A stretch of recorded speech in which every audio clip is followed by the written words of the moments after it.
ಅವ್ರ ತಪಸ್ಸಿನ ಪರಿಣಾಮ.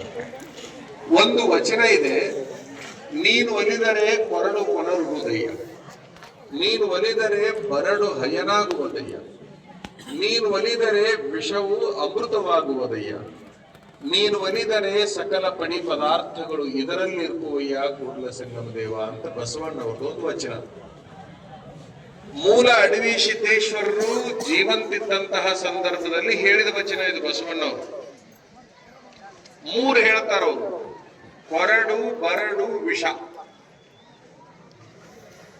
ಕೊರಡು ಅಂದ್ರೆ ನಿಮಗೆ ಗೊತ್ತು, ಬಹಳ ವರ್ಷಗಳ ಹಿಂದೆ ಗಿಡ ಕಡಿದು ತುಂಡ ಹಾಕಿ ಒಂದು ಗೊಡ್ಡ ಒಗದಿರ್ತಲ್ಲ, ಎಲ್ಲ ಒಣಗಿ ಒಣಗಿ ಒಣಗಿ ಹೋಗಿರ್ತೈತಲ್ಲ, ಅದು ಕೊರಡು.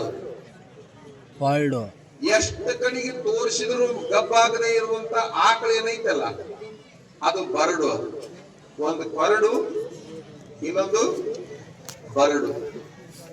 ಇದು ಗಬ್ಬಾಗಕ್ಕೆ ಸಾಧ್ಯನೇ ಇಲ್ಲ ಅಂದಿರುವಂತ ಆಕಳ, ಇದು ಚಿಗರಾಕ ಯಾವ ಕಾಲಕ್ಕೂ ಸಾಧ್ಯ ಇಲ್ಲ ಅನ್ನುವಂತ ಕೊರಡು.